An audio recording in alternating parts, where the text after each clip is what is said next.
आज की क्लास में हम लोग चौथा चैप्टर जो कि आपका सारणिक है उसमें नेक्स्ट टॉपिक पढ़ेंगे जो है आपका त्रिभुज का क्षेत्रफल। तो त्रिभुज के क्षेत्रफल के बारे में पढ़ेंगे। जैसा कि त्रिभुज के क्षेत्रफल के बारे में हम लोगों ने 11वीं क्लास में, 10वीं क्लास में, 9वीं क्लास में मतलब कई प्रकार से त्रिभुज के क्षेत्रफल को ज्ञात करने का फार्मूले को पढ़े हैं। लेकिन यहाँ पे जो हम लोग त्रिभुज का क्षेत्रफल पढ़ेंगे वो सारणिक के आधार पर क्षेत्रफल ज्ञात करना पड़ेंगे। तो सारणिक का प्रयोग करके हम त्रिभुज का क्षेत्रफल कैसे ज्ञात करते हैं इसके बारे में यहाँ पे चर्चा करेंगे और इसके एक्सरसाइज को सॉल्व करेंगे। तो इसके पहले जैसा कि हम लोग सारणिक का प्रसरण करना, सारणिक का मान ज्ञात करना, सारणिक के क्या क्या गुणधर्म है, गुणधर्म के आधार पर सारणिक का मान ज्ञात करना, ये सारी चीज़ें हम लोग पिछले वाली क्लास में डिस्कस कर चुके हैं और उस पर जो भी क्वेश्चन था उसको भी सॉल्व कर लिए हैं। तो इस वीडियो को हम शुरू करते हैं त्रिभुज के क्षेत्रफल से। तो त्रिभुज का क्षेत्रफल जैसा कि हम लोगों ने 10वीं क्लास में और 9वीं क्लास में पढ़ा है कि त्रिभुज के क्षेत्रफल ज्ञात करने के लिए आपको एक त्रिभुज के तीनों शीर्षों के निर्देशांक पता हो। जैसे इसका निर्देशांक x1 y1, ये आपका x2 y2 और ये है x3 y3। तो इस निर्देशांक से बने त्रिभुज का क्षेत्रफल क्या होता है 1/2 x1 y2 minus y3 plus x2 y3 minus y1 plus x3 y1 minus y2 होता है। क्लियर? ये भी आप 10वीं क्लास में ही पढ़े होंगे निर्देशांक ज्यामिति में। तो यही फार्मूला हम लोग सारणिक के आधार पे देखेंगे। ये वाला जो आपका एक्सप्लेनेशन है इसको सारणिक के रूप में कैसे लिखते हैं, इसको सारणिक के रूप में कैसे परिवर्तित करते हैं। तो सारणिक के रूप में इसको लिख दिया जाए तो जो सारणिक का फार्मूला होता है और ये फार्मूला दोनों सेम फार्मूले होते हैं। बस अंतर यह है कि ये आपका बीजगणितीय रूप में है और वहाँ पे क्या रहेगा सारणिक वाले चैप्टर में सारणिक के रूप में रहेगा। सारणिक में दिया रहेगा तो उसका क्षेत्रफल सारणिक रख करके आप ज्ञात करेंगे। अब देखेंगे कि इन बिंदुओं को सारणिक में रख के कैसे हम बनाते हैं क्षेत्रफल। तो जब हम क्षेत्रफल का फार्मूला बनाएंगे या सारणिक को देखेंगे तो सारणिक का प्रसरण करने पे आना चाहिए। तो आपके जितने बिंदु हैं x1 y1, x2 y2, x3 y3 ये आपके बिंदु के निर्देशांक है। अब एक एक इस स्तंभ में रख लीजिए, ये आपका अवयव हो जाएगा। तो जब इसका आप प्रसार करेंगे तो यही आपका मिलने वाला है। देखिए कैसे, अगर x1 के इसके अंदर प्रसार करें या इसके अंदर प्रसार करें तो x1 अगर लेते हैं तो ये पंक्ति स्तंभ छोड़ेंगे तो y2 माइनस y3 आएगा। फिर ये अवयव लेंगे तो माइनस x2, इसके बाद ये पंक्ति स्तंभ छोड़ेंगे तो y1 माइनस y3, तो y3 माइनस y1 बनाएंगे प्लस हो जाएगा। फिर x3 रखेंगे, ये पंक्ति स्तंभ छोड़ेंगे तो y1 माइनस y3 आपको मिल जाएगा। तो ये आपका बीजगणितीय रूप है, निर्देशांक ज्यामिति में आपको मिलेगा। ये आपका सारणिक रूप है। तो आपको त्रिभुज का क्षेत्रफल ज्ञात करना है। तो त्रिभुज के क्षेत्रफल के लिए आपको त्रिभुज के शीर्षों के निर्देशांक दिए रहेंगे और उन निर्देशांकों को आप इस सारणी के रूप में रखेंगे और इसमें रख करके आप सॉल्व कर देंगे तो उस त्रिभुज का क्षेत्रफल प्राप्त हो जाएगा। अब इसमें हम त्रिभुज के क्षेत्रफल पे देखेंगे, एक दो पॉइंट है उसके बारे में जान ले, फिर इस पर हम क्वेश्चन लगवाते हैं। तो बहुत ही आसान है, आप केवल यहाँ पे बिंदु के निर्देशांक रख देंगे, फिर इसका प्रसरण कर देंगे तो इसका मान मिल जाएगा। या सारणी का मान कैसे ज्ञात करेंगे वो तो आप अपने हिसाब से लगा लेंगे। तो त्रिभुज का क्षेत्रफल आप ज्ञात कर सकते हैं। त्रिभुज के क्षेत्रफल से संबंधित कुछ बातें हैं उनको भी हम यहाँ पे देख लेते हैं, उसके बाद आपका क्वेश्चन सॉल्व कराया जाए।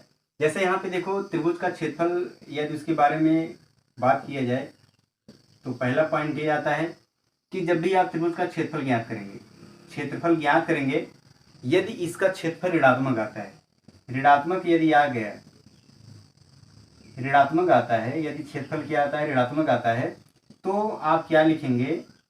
आपको ये पता है कि क्षेत्रफल क्या होता है हमेशा धनात्मक राशि, एक अदिश राशि होती है। तो आप लिख देंगे जब ऋणात्मक आए तो ऐसा नहीं कि हमारा आंसर गलत आ रहा है, तो वहाँ पे आप बताएंगे कि यदि आपका ऋणात्मक आता है तो आप उसको धनात्मक बताएं। क्यों? क्योंकि आप कहेंगे कि चूंकि त्रिभुज का क्षेत्रफल सदैव धनात्मक होता है अतः क्षेत्रफल बराबर, जैसे -10 आ गया आप हल कर दिए तो आप लिखेंगे चूंकि धनात्मक होता है इसलिए इसका क्षेत्रफल 10 वर्ग इकाई लिखेंगे। माइनस आए चले, लेकिन जब आप आंसर लिखने लगे तो क्या लिखेंगे 10 वर्ग इकाई लिखेंगे। तो आप क्षेत्रफल को हमेशा क्या रखेंगे, क्षेत्रफल को हमेशा धनात्मक रखेंगे। कैसा रखेंगे? धनात्मक। क्लियर? यदि क्षेत्रफल आपका ऋणात्मक आता है तो उसको आपको क्या रखना है, धनात्मक। क्षेत्रफल ज्ञात करने के बाद लिखना है, ऐसा नहीं कि माइनस आए माइनस हटा दे बिना कुछ बताए। आपको बताना होगा कैसे आप माइनस हटा रहे हैं। दूसरी बात क्या है, यदि आपको त्रिभुज का क्षेत्रफल दिया हो तो त्रिभुज का क्षेत्रफल रखते समय आप क्या करेंगे, धनात्मक और ऋणात्मक दोनों मान रखेंगे। दोनों मान रखेंगे। क्लियर। क्षेत्रफल जब दिया है, जैसे आपको दिया है कि त्रिभुज का क्षेत्रफल इतना है, तो कोई बिंदु का निर्देशांक देगा, उसमें x का मान ज्ञात करो, y का मान ज्ञात करो, इस तरह से पूछ लेगा प्रश्न, तो आप क्या करेंगे वहाँ पे क्षेत्रफल जब दिया रहेगा तो उसको धनात्मक और ऋणात्मक दोनों रखेंगे। तो बिंदु के निर्देशांक में प्लस माइनस दोनों आंसर आ सकता है, या कुछ भी आंसर आ सकता है। जब भी क्षेत्रफल दिया होगा तो धनात्मक ऋणात्मक दोनों आपको रखना है। तीसरा क्या होता है, आपको ये पता है कि यदि तीन बिंदु कैसे हैं, तीन बिंदु संरेख हैं। अगर संरेख है तो संरेख बिंदु का क्षेत्रफल, जो संरेख बिंदु होंगे उनसे बना जो क्षेत्रफल होगा, त्रिभुज होगा उनसे बना जो त्रिभुज होगा, उसका क्षेत्रफल क्या होगा, हमेशा 0 होगा। तो संरेख बिंदु है तो उनका क्षेत्रफल क्या होगा, 0 रखेंगे। जो आपको ज्ञात करना होगा आसानी से प्राप्त हो जाएगा। तो ये 2-3 बातें हैं, इसको आपको जानना बहुत ही जरूरी है। चलते हैं, देखते हैं इसके एक्सरसाइज को सॉल्व करते हैं, क्योंकि एग्जाम्पल और एक्सरसाइज दोनों सेम ही है, सिंपल है। तो डायरेक्ट हम इसके एक्सरसाइज को ही सॉल्व कराते हैं। देखते हैं प्रश्नावली 4.3 का पहला क्वेश्चन। इसमें आपको दिया गया है कि त्रिभुज का क्षेत्रफल ज्ञात कीजिए। त्रिभुज के 3 शीर्ष के निर्देशांक दिए हैं, तो उनका क्षेत्रफल ज्ञात करना है। तो इसमें देखिए पहला क्वेश्चन या तीसरा क्वेश्चन ही सॉल्व करते हैं, ये वाला। त्रिभुज के क्षेत्रफल का फार्मूला क्या है, 1/2 determinants of x1 y1 1 x2 y2 x3 y3 1, ये आपका फार्मूला है क्षेत्रफल का। तो यहाँ रख दीजिए बिंदु के निर्देशांक को। तो x1 y1 आप जान रहे हैं, ये x1 है y1 है, तो -2 -3 1, फिर 3 2 1, फिर -1 -8 1। ठीक है। अब ये आपका सारणिक बन गया है। अब इसको आप प्रसारण कर देंगे तो मान आपका प्राप्त हो जाएगा। तो यहाँ पे हम लिखेंगे R1 के अनुदिश प्रसारण करने पर, R1 के अनुदिश प्रसारण करने पर तो क्या आ जाएगी 1/2। ये अवयव देखिए इसका चिन्ह प्लस होता है, तो ये -2 अवयव है। फिर इसके उपसारणी को लिखेंगे, ये पंक्ति या स्तंभ छोड़ दीजिए, 2 1 के 2 माइनस, इसका गुणा करेंगे -8 आएगा, -+8। इसका चिन्ह देखो माइनस होता है, और ये भी -3 जब लिखेंगे तो -+3 हो जाएगा। फिर ये पंक्ति स्तंभ छोड़िए, तो 3 का गुणा 3 माइनस से गुणा 1 करेंगे, -1 +1 हो गया। प्लस होता है इसका चिन्ह, तो ये अवयव 1 है। ये स्तंभ और ये पंक्ति छोड़ेंगे तो 8 3 24 -24 माइनस, इसका गुणा करेंगे -2, तो ये +2 हो गया। ठीक है। यहाँ तक प्रसरण तो आप जानते हैं, इसमें समस्या नहीं होना चाहिए। तो ये देखिए क्या आ रहा है 1/2, 8 2 10 गुणे 2 करेंगे -16, सॉरी -20, 3 1 4 3 12, और -20 प्लस 1 का गुणा करेंगे तो -20 फिर से आ जाएगा, -22, 24 में 2 घटा देंगे 22 आ जाएगा। देखो 22 और 20 क्या हो गया 42, 42 में 12 घटाइए -30, तो ये गुणा करेंगे तो -15 आ गया। ठीक है। तो आप लिखेंगे चूंकि क्षेत्रफल जो होता है वह सदैव धनात्मक होता है। कैसा होता है, सदैव धनात्मक होता है, इसलिए त्रिभुज का क्षेत्रफल बराबर क्या हो गया, -15 नहीं बल्कि +15 वर्ग इकाई। ये आ जाएगा आपके त्रिभुज का क्षेत्रफल, जो आपके इन बिंदुओं के इन निर्देशांकों से जो शीर्ष होगा उससे बनेगा त्रिभुज, उसका क्षेत्रफल 15 वर्ग इकाई आ जाएगा। क्लियर है। तो इसमें तीनों क्वेश्चन आप बस फार्मूला रखिए, सारणिक हल कर दीजिए, आ जाएगा मान। देखते हैं दूसरा क्वेश्चन। इसमें हमें सिद्ध करना है कि त्रिभुज के शीर्ष हैं ABC। ये कैसे शीर्ष है, संरेखी बिंदु है। शीर्ष के जो आपके निर्देशांक दिए गए हैं, ये बिंदु आपके कैसे हैं, संरेख बिंदु है। तो संरेख बिंदु क्या होगा, संरेख बिंदु क्या होता है, जैसा कि हम जानते हैं कि 3 बिंदु संरेख तब होते हैं जब इनसे बने त्रिभुज का क्षेत्रफल क्या होगा, 0 होगा। तो इनका क्षेत्रफल ज्ञात कर लेते हैं, त्रिभुज बना के क्षेत्रफल ज्ञात करिए। 0 आ जाए तो हम कह देंगे ये बिंदु कैसे है, संरेख है। चलिए हम क्षेत्रफल डायरेक्ट ज्ञात करते हैं। तो क्षेत्रफल का formula x1 y1 1, x2 y2 1, x3 y3 1। ठीक है। अब यहाँ पे देखो ये x1 हो गया, ये y1 हो गया, ये x2 है, y2 है, ये x3 है, y3 है। तो रखा जाए यहाँ पे a b + c 1, फिर इसको रखिए b c + a 1, c a + b 1। ये आपका क्या हो गया, सॉरी यहाँ पे a/2 है, समझ रहे हैं। तो आप x1 y1 x2 y2 x3 y3 रख दिए हैं। अब इसको सॉल्व कर लो। देखिए सारणी को आपको हल करने के लिए गुणधर्म भी बताया गया है, गुणधर्म का भी प्रयोग करके आप ज्ञात कर सकते हैं। वैसे तो इसका प्रसारण कर देंगे तो मान जो मिलना होगा मिलेगा ही, लेकिन यहाँ पे कुछ गुणधर्म का भी प्रयोग कर सकते हैं। आप देख रहे हैं अगर C1 C2 जोड़ दिया जाए तो तीनों में a + b + c कॉमन मिल जाएगा। तो C2 को हम क्या लिखें, C2 प्लस C1, C2 को, क्योंकि ये बड़ा है तो इसी में रख देते, नहीं तो यहाँ भी ये भी बड़ा होगा, ये भी बड़ा होगा, तो कितना आएगा ये 1/2 ABC, इधर आएगा A plus B plus C, इसको जोड़ दीजिए, फिर इसको जोड़ेंगे तो यहाँ भी A plus B plus C, इसको जोड़ दीजिए, ये भी A plus B plus C, इधर 1 1 1। क्लियर है। अब C2 से देखो A plus B plus C common कर सकते हैं आप, तो यहाँ पे लिखेंगे C2 से A plus B plus C common करने पर, तो देखो जब यहाँ से बाहर हो जाएगा तो 1/2 A plus B plus C into ABC ये वाला, और इधर क्या बचेगा 1 1 1, और इधर भी 1 1। आपको ये गुणधर्म पता है कि ये दो पंक्तियों के प्रत्येक अवयव या दो स्तंभ के प्रत्येक संगत अवयव बराबर हो तो उस सारणी का मान क्या होता है, शून्य होता है। तो इस सारणी का मान क्या हो जाएगा, शून्य। तो 1/2 A plus B plus C into 0 बराबर क्या हो गया, 0। चूंकि क्षेत्रफल क्या है, 0 आ रहा है, इसलिए बिंदु कैसे होंगे, संरेख होंगे। यहाँ लिखेंगे क्योंकि क्षेत्रफल क्या है, 0 है, इसलिए बिंदु कैसे हैं, संरेख है। आएगा समझ। जब भी संरेख बिंदु से आपको सिद्ध करना हो, दर्शाना हो, तो वहाँ पे आप क्या करेंगे, उनका क्षेत्रफल ज्ञात कर लेंगे, उन बिंदुओं से बने त्रिभुज का क्षेत्रफल ज्ञात करेंगे। यदि क्षेत्रफल 0 आए तो आप कह देंगे कि बिंदु कैसे हैं, संरेखी बिंदु है। तीसरे क्वेश्चन देखिए क्या सिद्ध करना है। यहाँ पे आपको दिया गया है कि k का मान आपको ज्ञात करना है। यदि त्रिभुज का क्षेत्रफल 4 वर्ग इकाई है तो k का मान आप ज्ञात करिए। यहाँ पे त्रिभुज के 3 शीर्ष हैं, उसके निर्देशांक दिए हैं, पहला क्वेश्चन, दूसरे में भी शीर्षों के निर्देशांक दिए गए हैं। तो यहाँ पे क्षेत्रफल दिया गया है, आपको k का मान ज्ञात करना है। जब यदि इसका क्षेत्रफल दिया है तो आपको मैंने अभी बताया कि क्षेत्रफल दिए होने पर क्षेत्रफल का धनात्मक ऋणात्मक दोनों मान आप रखेंगे, जिससे कि जो भी x y k का मान ज्ञात करना हो प्लस माइनस में आए, सही आंसर आपका प्राप्त हो।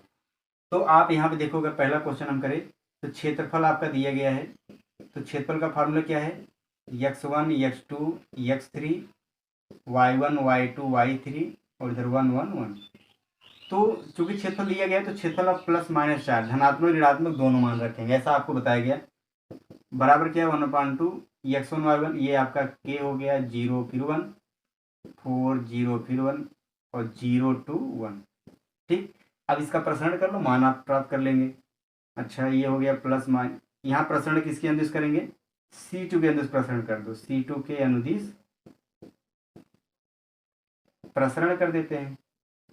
तो क्या आएगा, ये प्लस माइनस 4 बराबर 1/2, ये इसका चिन्ह माइनस होता है तो -0 हो गया, इसका चिन्ह प्लस होता है तो +0, फिर इसका चिन्ह क्या होता है -2, फिर इसके उपसाणी को भी लिखा जाए क्योंकि ये एलिमेंट कोई ना कोई संख्या है। 0 रहेगा तो उसका उपसाणी रखने की जरूरत है नहीं, क्योंकि सब क्या हो जाएगा 0।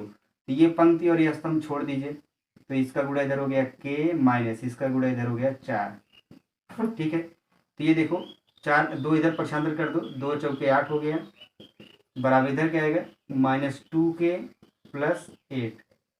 समझ रहे बात। अब यहाँ देखो दो आंसर मिल सकता है। पहला, जब आप +8 रखेंगे तो -2k + 8 हो गया, तो 8 8 कैंसिल, तो k का मान क्या आएगा, देखो माइनस, ये इधर क्या होगा 0 बराबर -2k, तो k बराबर क्या आएगा 0। पहला आंसर क्या आ जाएगा 0 आएगा, और दूसरा आंसर क्या मिलेगा, जब इसको -8 हम रखेंगे तो बराबर -2k + 8, ये इधर आएगा तो 8 8 -16 हो गया बराबर -2k, तो k का मान क्या आएगा 2 8 16, k का मान 8। तो यहाँ पे आपका आंसर 8 भी हो सकता है और 0 भी हो सकता है। समझ रहे बात। तो जब आप 8 और 0 दोनों में से कोई भी रखेंगे तो आपका क्षेत्रफल क्या आएगा, +-4 दोनों आएगा, क्योंकि +4 भी आ सकता है -4 भी आ सकता है। क्लियर। तो ये आपका आंसर हो जाएगा। अगर आप यहाँ केवल प्लस रखेंगे तो केवल एक ही आंसर आएगा, k का मान 0। ऐसे ही देखिए आपका इसका दूसरा क्वेश्चन है। तो दूसरे क्वेश्चन में भी आप सेम प्रक्रिया करेंगे। कैसे, यहाँ भी आपको जो क्षेत्रफल 4 दिया गया है, यहाँ भी +-4 रखेंगे, बाकी जो बिंदु के निर्देशांक है आप निर्देशांक रखिए, वहाँ भी k के दो मान आपको प्राप्त होंगे, एक बार प्लस रखने पर मिलेगा, एक बार माइनस रखने पर। तो इसको आप आसानी से कर लीजिए। चौथा क्वेश्चन देखिए, इसमें आपको समीकरण ज्ञात करने के लिए कहा है। पहले प्रश्न देखते हैं क्या है कि सारणी का प्रयोग करके बिंदु 1 2 3 6 को मिलाने वाली रेखा का समीकरण ज्ञात कीजिए। ऐसे ही इसका दूसरा क्वेश्चन भी है, उसमें भी समीकरण ही ज्ञात करना है। तो यहाँ पे देखो समीकरण ज्ञात करना है, तो समीकरण जब आप ज्ञात करते हैं तो समीकरण में 2 चर होते हैं या 1 चर होते हैं। तो 2 बिंदु है, उनको मिलाने वाली रेखा का समीकरण ज्ञात करना है। क्या किया जाए, अगर आप रेखा देखें अगर एक बिंदु यहाँ पे 1 2 हम रख लें, दूसरा बिंदु यहाँ 3 4 रख लें, मान लेते हैं इस पे एक तीसरा कोई बिंदु है जिसका निर्देशांक है क्या, एक्स वाई। इसका निर्देशांक क्या है, एक्स वाई मान लेते हैं। तो जब ये 3 बिंदु एक रेखा पर हैं, तो इन तीनों बिंदुओं से बने त्रिभुज का क्षेत्रफल क्या होगा, 0 होगा। तो जब हम इसको रख करके त्रिभुज का क्षेत्रफल बराबर 0 रखेंगे तो समीकरण अपने आप बन जाएगा। तो ये तीसरा बिंदु आपको रखना होगा, वो भी एक्स वाई। क्यों रखेंगे, क्योंकि आपको चर में बनाने के लिए एक्स वाई निर्देशांक जरूरी है। तो यहाँ पे देखो, जब भी समीकरण याद करना हो, 2 बिंदु यह है, तीसरा बिंदु आप मान लेंगे एक्स वाई, तो आपका समीकरण बन जाएगा। तो हम रख लेते हैं, यहाँ पे लिखेंगे, माना उस रेखा पर एक बिंदु एक्स वाई स्थित है। ठीक, इसलिए आपका अतः तीनों बिंदु से बने त्रिभुज का क्षेत्रफल क्या होगा, बराबर क्या होगा, 0 होगा।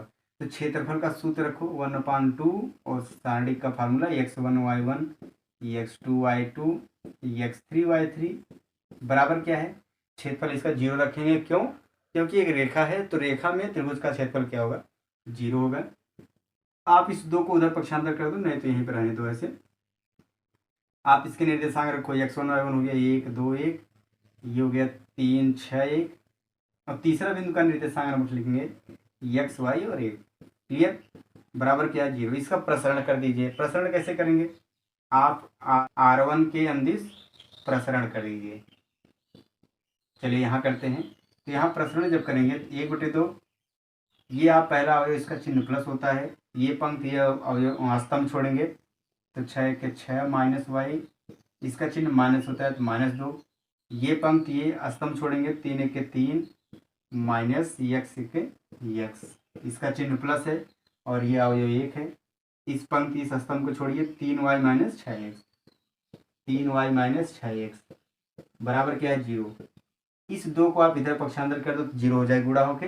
यहाँ पे आया क्या, 6 minus y minus 6 plus 2x plus 3y minus 6x बराबर 0 हो गया। ये देखिए 6 माइनस 6 कैंसिल, और 2x माइनस 6x हो गया -4x, minus Y plus 3y plus 2y बराबर 0। यहाँ -2 कॉमन कर सकते हैं, तो 2x माइनस वाई बराबर क्या हो गया, 0।